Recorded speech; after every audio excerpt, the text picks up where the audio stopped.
Alhamdulillah kita ketemu lagi. Kita tawassul dulu ke pendiri pondok ini ila ruhi Kiai Haji Ahmad Irfan wa usulihi wa furu'ihi lahumul fatihah. A'udzubillahi minasyaitonir rajim. Bismillahirrahmanirrahim. Alhamdulillahi rabbil alamin. Ar-Rahmanir Rahim. Maliki yaumiddin. Iyyaka na'budu wa iyyaka nasta'in. Ihdinas siratal mustaqim. Siratal ladzina an'amta 'alaihim ghairil maghdubi 'alaihim waladdallin. Amin. Nah, kemarin kita sudah sampai di ayat 34. Sekarang kita ke ayat 35. Silakan dibuka Al-Kahfi 35. Wa dakhala jannatahu wa huwa zalimun li nafsihi. Qala ma adzunnu an tabida hadhihi abada. Wa dakhala, dan dia masuk jannatahu, kebunnya, wa huwa, sedang dia zalimun, zalim, li nafsihi, kepada dirinya. Qala, dan dia berkata, ma adzunnu, aku tidak mengira, an, bahwa tabida akan binasa, hadhihi abada, selamanya. Maksudnya kebun ini kok bisa binasa. Wa ma adzunnu sa'ata qa'imatan, wa ma, dan tidak adzunnu, aku mengira, as-sa'ata, hari kiamat, qa'imatan, akan berdiri, walain, dan sungguh, ruzitu, aku dikembalikan, ila, kepada Rabbi, Tuhanku, la ajidanna, pasti aku akan mendapat khairan, lebih baik, minha, darinya, munqalaba, tempat kembali. Jadi ayat 35 ini lanjutan dari yang kemarin tentang ada dua orang ngobrol. Nah, kalau di ayat 34 kemarin, orang pertama bilang, hartaku lebih banyak dari hartamu dan anak buahku lebih kuat. Nah, di ayat 35 ini lanjutannya. Nah, dia memasuki kebunnya sedangkan dia zalim terhadap dirinya sendiri. Artinya dia merasa sombong. Oh, ini pasti kekal abadi selamanya. Tadi kebunnya gak bakalan musnah. Dia berkeyakinan seperti itu. Yang kayak gini tidak boleh dilakukan karena ada sombong. Ilmu kalau tidak bermanfaat itu bisa mendatangkan kesombongan. Jadi hati-hati yang kalian, khususnya yang punya pondok, yang di pondok, kalau punya ilmu tidak bermanfaat, jadinya ilmunya jadi alat untuk kesombongan. Kalau jadi sombong, tempatnya di neraka. Ini hati-hati. Ilmu kalau tidak bermanfaat seperti pohon yang tidak berbuah, ora ono gunane. Apalagi orang yang gak berilmu, tambah gak karu-karuan. Jadi dua hal yang berbahaya ya. Raja yang zalim, terus ilmu yang gak bermanfaat, itu rada bahaya.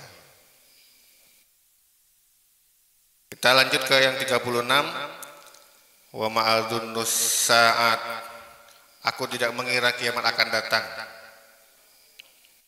Sekiranya aku kembali kepada Tuhanku, pasti aku akan mendapat kembali yang lebih baik daripada kebun-kebun itu. Artinya, semua yang ada di dunia ini pasti akan ada masanya. Masanya waktu dia berjaya, ada masa di mana dia akan musnah. Masih ingat cerita Nabi Ayub? Belum cerita ini. Nabi Ayub itu nabi yang taat kepada Allah, sugih gak karu-karuan. Dia punya istri juga. Kemudian suatu ketika setan ingin menjatuhkan Nabi Ayub. Akhirnya dibuatlah suatu kesalahan. Caranya dibuat skenario agar Nabi Ayub itu melakukan kesalahan. Kemudian ada dosa sedikit, Nabi Ayub kaya, punya peternakan yang besar. Cara kena itu wis punya sapi 100 lah kasarnya, banyak sekali. Karyawannya banyak sekali juga. Dibikin sama setan tuh skenario ya apa carane Nabi Ayub punya dosa. Kemudian akhirnya semua ternaknya dikasih penyakit, mati langsung. Sapi 100 langsung mati kabeh. Kira-kira rugi yo miliatan, langsung jatuh miskin. Setan ngomong kepada Nabi Ayub, sampean wis miskin. Iki yo gara-gara Allah, gak ono maning pelakune. Wis ta, gak usah salat wis mari. Apa kata Nabi Ayub? Nabi Ayub bilang seperti ini, alhamdulillah wis pernah ngerasakno sugih. Alhamdulillah. Ini sampean lain misalkan suatu ketika sugih terus jatuh miskin, maka amalannya seperti Nabi Ayub. Ngapain? Bersyukur, alhamdulillah sudah pernah sugih. Nah, sing gak sugih-sugih iki piye?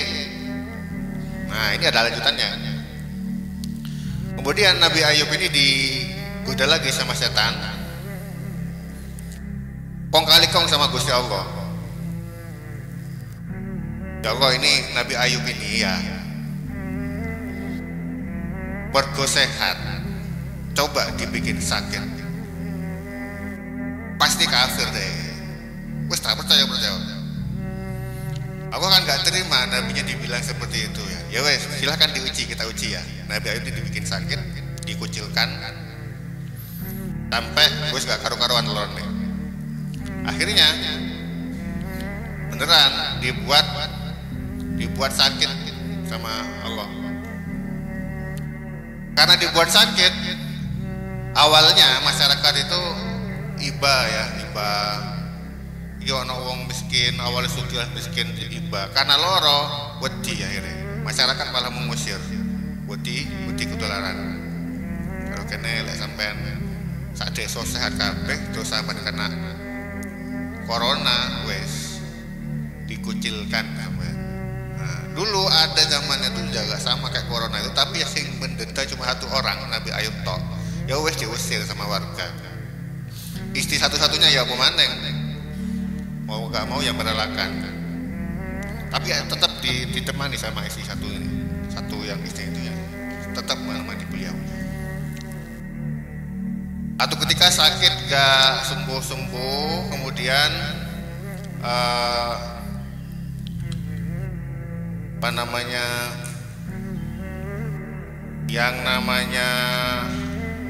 kira-kira apa kata Nabi Ayub dengan sakit yang seperti itu? Apakah Nabi Ayub berdoa, ya Allah sembuhkanlah saya? Apakah seperti itu? Apa kira-kira yang dikatakan Nabi Ayub? Nabi Ayub itu sungkan, ya Allah, waktu sehat saya jauh lebih banyak daripada waktu sakit saya. Padahal wes yo loro sampai dikucilkan barang. Ini contoh buat kita. Lek pengen ujian sabar dan masuk menjadi mulia, ya pakai cara seperti itu. Nek loro, kata-katanya adalah, ya Allah, alhamdulillah waktu sehat saya jauh lebih banyak daripada waktu sakit saya. Nah, yang namanya Allah kan orang terima juga. Allah kan punya sifat Rahman, dan Allah punya kalimat yang janjinya Allah itu apa? Barang siapa yang bersyukur akan ditambah nikmatnya. Tahu lagi, barang siapa yang bersyukur akan ditambah nikmatnya. Ini janji Allah. Nah, Nabi Ayub udah bersyukur. Pada waktu sakit beliau malah bersyukur. Alhamdulillah ya Allah, sakit saya sedikit, waktu sehat saya jauh lebih banyak daripada waktu sakit saya. Maka karena bersyukur, sakit malah bersyukur, ditambah nikmatnya. Akhirnya dikasih nikmat sehat. Nah, turun wahyu, baik Nabi Ayub, sampai gentakkan kakinya disuruh injakkan, tapi pakai kaki ya. Sampai pakai kaki nggak enak. Akhirnya keluar air dari bawah, kemudian apa namanya, wajahnya jadi lebih bersih, lebih ganteng gagah. Istrinya waktu itu sudah kadung meninggalkan beliau, wis ijen wes. Meninggalkan beliau waktu itu mau nyari apa gitu ya. Kemudian Nabi Ayub marah ke istrinya, kenapa? Tak celuk-celuk aku gak ngongol, walah wis hilang ternyata. Nabi Ayub kan terkenal sabar. Begitu istrinya datang, kaget istrinya itu. Loh, sopo kok ganteng nemen? Kaget. Awalnya loro gak karu-karuan wajahe, terus ketemu Nabi Ayub sing wis ganteng kembali ke seperti sedia kala. Istrine pangling. Sampean sopo? Yo bojomu, yo apa sih karepe? Ya namanya kan sakit ya, karena ada mujizat dari Allah, dikasih air langsung sembuh. Yang jelas sepuro, istrinya jelas minta maaf kepada Nabi Ayub, kemudian dimaafkan. Ini pelajaran buat kita lah, misalkan dikena musibah, doanya adalah seperti itu. Ya Allah, waktu sehatku jauh lebih banyak daripada waktu sakitku, alhamdulillah. Nah jatuh miskin panas sugih pas. Waktu kayaku jauh lebih banyak daripada waktu miskinku, alhamdulillah. Wis ngono. Maka Nabi Ayub itu termasuk nabi yang ulul azmi gara-gara itu. Artinya boleh sampai contoh. Kalau di Al-Kahfi ini, beliau itu kan dua orang kafir ya, satu orang muslim, satu orang kafir. Satunya itu sombong karena itu tadi. Akhirnya dikasih balasan sama Allah. Gimana balasannya? Di ayat berikutnya.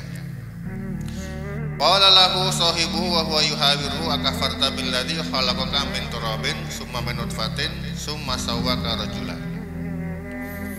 Kawannya yang mukmin berkata, sampean kafir ta, sampean lo teko tanah. Kemudian dari air mani juga. Lalu sampai menjadi sampean lah Allah yang menjadikan kamu jadi laki-laki yang sempurna.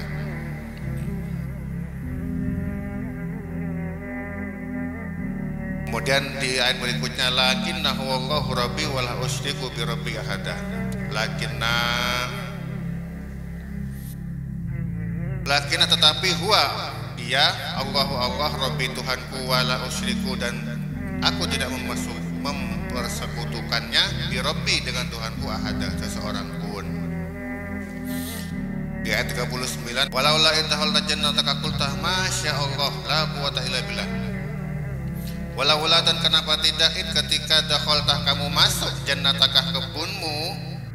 Jadi ada asal ya kenapa jannah itu dikatakan kebun. Al-Qur'an ini turun di mana? Di Arab toh ya. Di sana itu ada banyak sekali gurun pasir. Surga di sana itu ya kebun itu tadi, karena saking banyaknya tanah yang tandus. Nah, jadi jannah di sini diartikan kebun, bukan diartikan surga. Nah, orang ini yang mukmin bilang harusnya sampean bilang masya Allah la quwata illa billah. Intaroni jika taroni kamu menganggap anak akola mika mala wa walada. Akola aku lebih sedikit mingkah darimu malan harta wa walada dan anak. Anakku lebih sedikit, hartaku juga lebih sedikit, gitu maksudnya. Nah di ayat 40,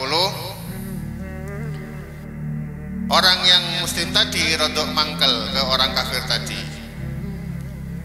Dia berdoa, fa'asa rabbi ayyuktiyani khairan min jannatika wa yursila alaiha husbanan minas sama'i fatus bahas wahidan zalaqo. Mudah-mudahan Tuhanku fa'asa rabbi ayyuktiyani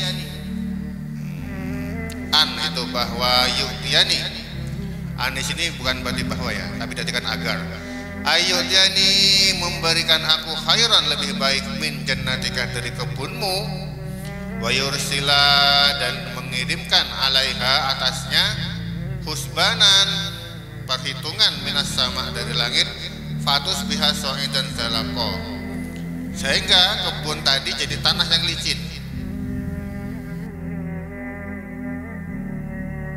Aw yusbiha ma'uha aw yusbiha aw itu apa? Atau yusbiha menjadi ma'uha, airnya ghauran, meresap ke dalam tanah. Falan tastati'a, falan maka tidak tastati'a kamu bisa, lahu baginya, tolaba gak bisa mencari air lagi. Nah, angel wis duwe kebun gak duwe air, wah angel lagi. Itu doanya orang yang tadi, orang muslim tadi kepada orang yang sombong. Apa yang terjadi setelah itu? Wa ihita bi samarhi fa asbaha yuqallibu kaffaihi ala ma anfaqa fiha wa hiya khawiyatun ala urusiha. Wa uhita, dan diliputi bi samarihi buahnya, fa asbaha lalu dia yuqallibu kaffaihi ala ma anfaqa wa hiya khawiyatun ala urusiha wa yaqulu ya laitani lam usyrik bi rabbi ahada. Nah, dia menyesal, orang kafir tadi menyesal sudah sombong di hadapan Allah. Jadi wa uhita diliputi bisa marhi dengan buahnya, maksudnya buahnya gak muncul-muncul. Fa asbaha yuqallibu, kemudian dia membolak-balikkan telapak tangannya, ala ma anfaqa, atas apa yang telah dibelanjakan, fiha kepadanya, wahia khawiyatun, sedang dia roboh, ala urusiha, atas atapnya, wa yaqulu, dan dia berkata ya laitani, wahai kiranya, lam usyriku, tidak mempersekutukan bi rabbi ahada. Jadi orang yang kafir tadi menyesal, hartanya dibinasakan, kemudian pohon-pohon itu roboh bersama penyangganya. Ini kan kebun anggur ya, kebun anggur itu ada tiangnya ini yang menjalar kepada, dijalari oleh anggurnya tadi. Nah ini roboh, tiang penyangganya itu roboh. Iki saking kekuasaan Allah ya. Jadi Allah itu berkuasa betul. Mau dijadikan apa, harta kita itu benar-benar Allah berkuasa. Wes nangis. Ya apa kira nih bini ki? Oh ya akhirnya.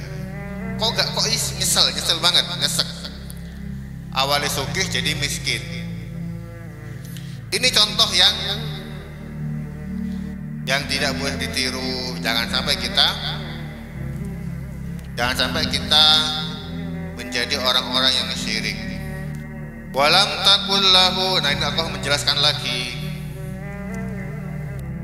Walam takul lahu fi'atun, walam takun, dan tidak ada lahu baginya fi'atun, suatu golongan, yang surunahu, mereka menolongnya, min dunillah, selain Allah, wa ma kana muntasira, dan tidak ada yang akan menolong.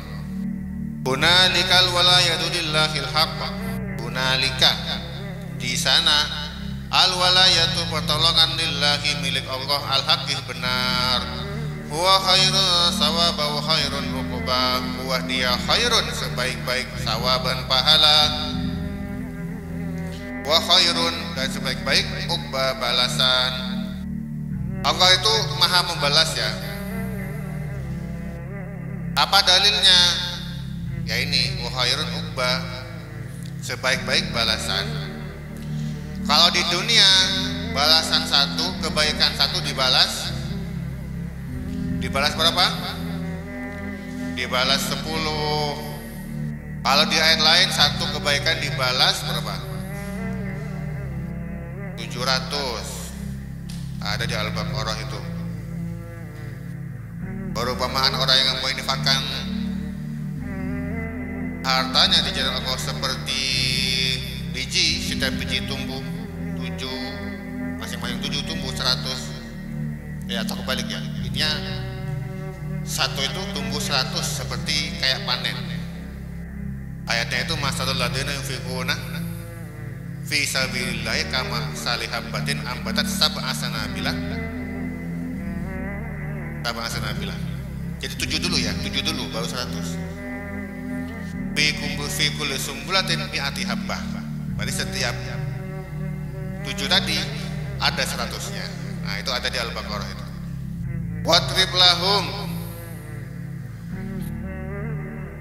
Wadrib lahum masalal hayatid dunya kama in anzalahu minas sama'i fahtalata bihi nabatul ardi fa asbaha hasyiman tadruhur riyah wa kana Allahu ala kulli syai'in muqtadira.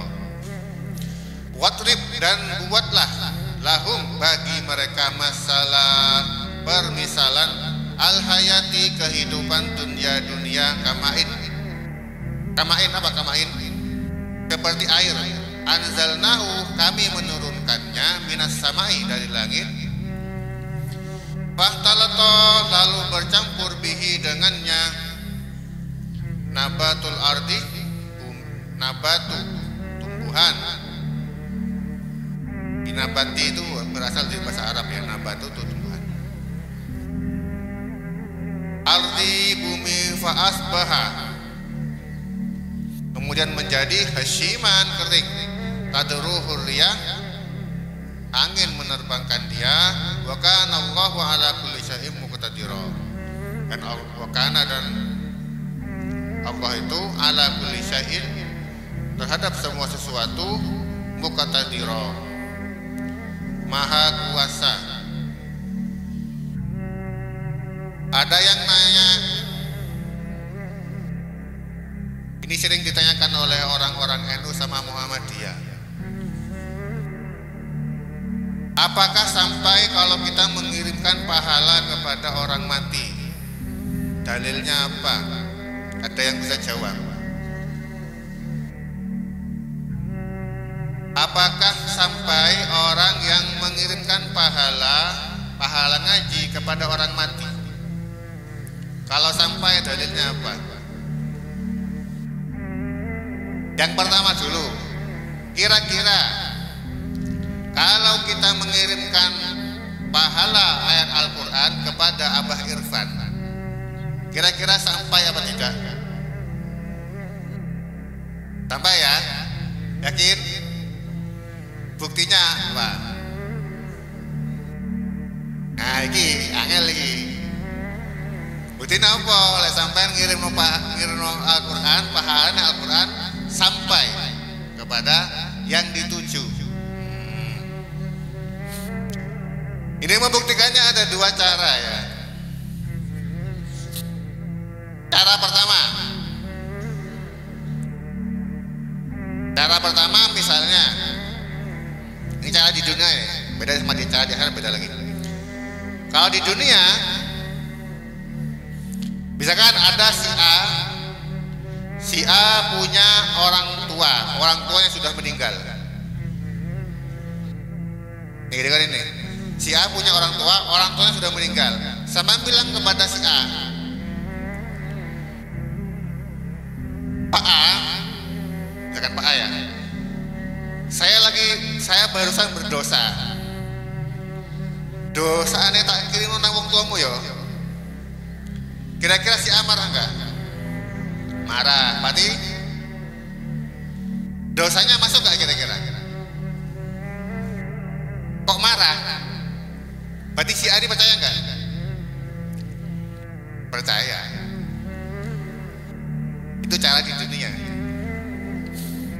Cara secara apa ya? Cara kasarannya, cara cangkem elek lah. Ya wis, sampean lek punya wong tua tak dungono masuk neraka. Kira-kira masuk gak doa-doanya? Tapi masuk gak ke emosi anaknya? Masuk. Kalau dari segi ilmu bagaimana? Jadi gini, kita mengirimkan pahala bacaan Al-Quran kita, seperti misalkan yang kita kirimkan kepada Abah Irfan, pendiri pondok ini, kita itu secara hakikatnya itu nitipnya ke siapa? kepada Allah. Padahal Allah mintanya gimana? Allah memerintahkan kita berdoa. Berdoalah kepadaku maka akan aku kabulkan. Maka kalau kita berdoa, ya Allah kirimkanlah pahala ini, pasti terkabul. Pertanyaan kedua, apakah Allah berkuasa untuk mengirimkan pahala itu kepada orang mati? Berkuasa betul? Berkuasa. Kemudian pertanyaan ketiga, apakah Allah Maha Pengasih untuk mengasihi orang yang meninggal tadi? Maha Pengasih. Kemudian ada lagi, Allah itu sesuai prasangka hambanya. Kalau ada orang yang berprasangka yang dikerjakan tidak sampai betulan, kenapa? Allah sesuai prasangka hambanya. Jadi bisa ya, bisa enggak sesuai dengan prasangkanya. Sing bener ya apa? Ya sampean kudu prasangka. Nah, sing apik kepada Gusti Allah. Apakah ada kemungkinan Allah itu tidak mengabulkan doa? Ada enggak? Ada apa enggak? Ayo. Ini kita mikirin Tuhan sekali-kali ya. Pasti kabul ya. Kalau pasti terkabul, apakah Allah itu nurut sama kita? Atau kita yang nurut Allah sama Allah? Ayo ini mikir. Apakah kalau Allah itu maha mengabulkan semua doa, apakah Allah itu nurut sama hambanya? Apakah Allah itu sakarepe hambanya? Apakah Allah itu sesuai dengan prasangka hambanya, langsung prasangkanya langsung di oke kabeh ngono? Piye? Artinya begini, nah ini harus kalian pahami. Allah itu selain punya sifat Rahman, Allah itu juga punya sifat Rahim. Allah itu juga punya sifat Qadir, yaitu maha menentukan, maha kuasa. Nah, ini dengerin ini penting. Ini sampai salah, iso salah sampai. Ketika sampai berdoa, ya Allah, kasih saya hujan hari ini. Berarti kalau hujan betul, berarti itu Allah menunjukkan sifat Rahman-Nya. Kalau gak hujan, berarti Allah menunjukkan sifat bukan maha kuasa. Nah, sifat maha kuasa ini sama Allah itu sempat disinggung sama orang-orang kafir pada zaman dulu. Tempat disuruh Nabi itu disuruh menutupi bulan, wis dilakoni tapi orangnya gak beriman juga. Maka Allah memberikan contoh kekuasaan Allah itu dalam bentuk nyamuk. Tahu nyamuk? Gunanya nyamuk itu apa? Gunanya nyamuk apa? Itu bukan gunanya. Nyamuk itu diperintah oleh Allah, bangunin kalian tahajud. Bangunan apa? Nyamuk itu diperintah sama Allah, bangunin kalian tahajud. Cekak turu wae. Paham? Itu guna pertama. Hikmah kedua apa? Hikmah kedua apa nyamuk? Ngapain Allah susah-susah ngomong innallaha la yastahi ayatin masalan ma ba'udatan kama kokoha. Allah gak segan-segan ayat riba memberi contoh masalan, contoh ma ba'udatan seperti nyamuk sama kokoha atau yang lebih kecil dari nyamuk itu. Ngapain Allah kasih contoh nyamuk itu, ngapain? Harusnya kan ono gunane. Allah tuh mau ciptakan semua di dunia itu ono gunane, gak mungkin ono sing mustahil ono gunane. Nyamuk ini tugasnya membantu malaikat membagi rezeki. Siapa malaikat membagi rezeki? Siapa? Mikail. Membantu malaikat Mikail membagi rezeki. Lewat apa? Lewat obat nyamuk. Nah, jadi pabrik obat nyamuk itu habis banyak, yo ngasilno banyak. Sopo sing ngasilno? Sing duwe pabrik. Artinya karyawannya digaji lewat pabrik nyamuk, barokahnya nyamuk. Kutu juga sama. Pabrik sampo sugih gara-gara si kecil yang bernama kutu. Jadi sakjane iku ya cara Allah membagi rezeki aja. Judulnya ngono. Cara sampean dikasih paman, "Nduk, iki nduk. Buat beli es." Dikasih 1.000. Kira-kira 1.000 dibuat beli es kabeh apa ora? Boten. Dan Yasin jadi dosen. Dapat gaji.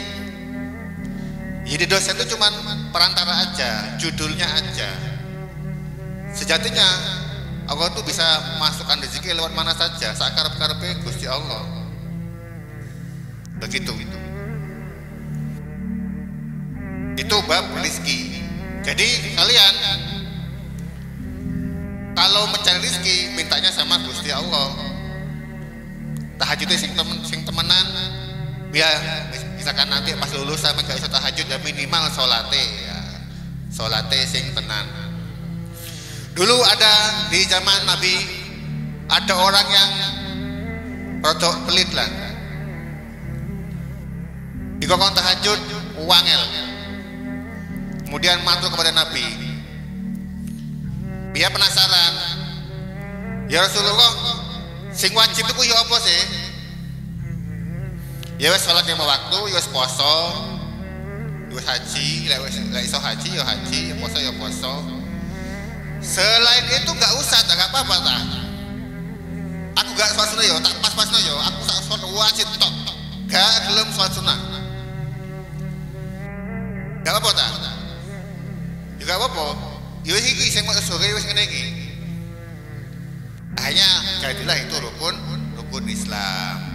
Sakjane rukun Islam tok itu sama dengan masuk surga.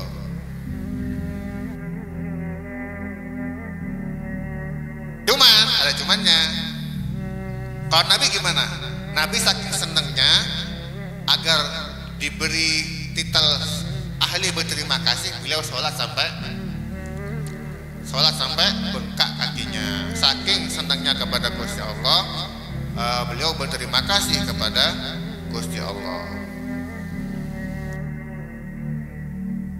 Ayat berikutnya ayat 46. Al-malu wal banuna zinatul hayatid dunya wal baqiyatus salihatu khairun inda rabbika sawaban wa khairun amala. Al-malu. Malu, apa malu? Kalau malu itu bahasa Indonesia. Kalau malu itu bahasa Arab. Al-malu harta wal banuna dan anak-anak. Zinatul hayatid dunya, perhiasan kehidupan dunia. Wal baqiyatu dan yang kekal as-solihatu. Yaitu amal baik. Khairun, lebih baik inda rabbika, di sisi Tuhannya, sawaban, pahalanya, wa khairun amala, untuk menjadi harapan ya. Wa khairun amala. Ini ya, ayat yang saya hafal yang ini.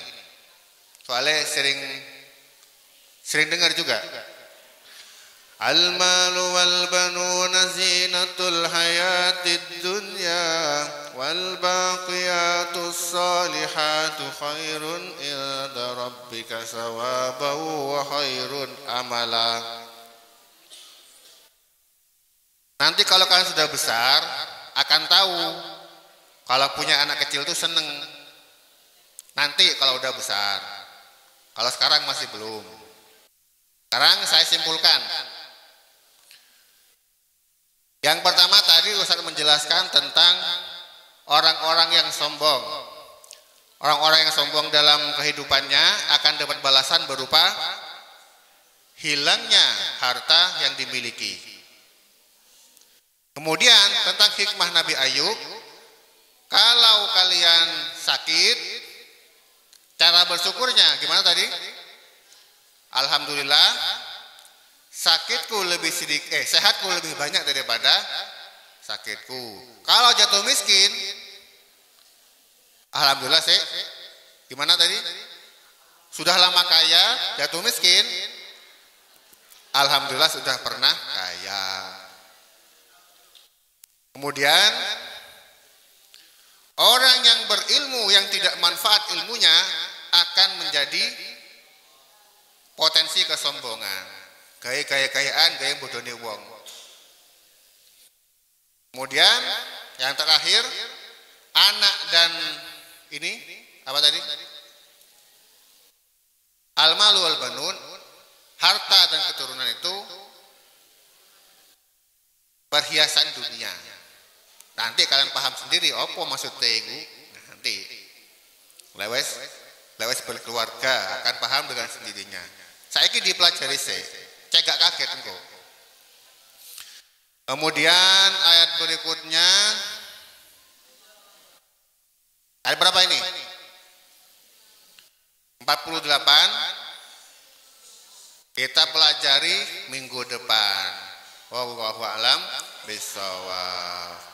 Allahumma arhamna bil Qur'an waj'alhu lana imaman wa nuran wa hudan wa rahmah.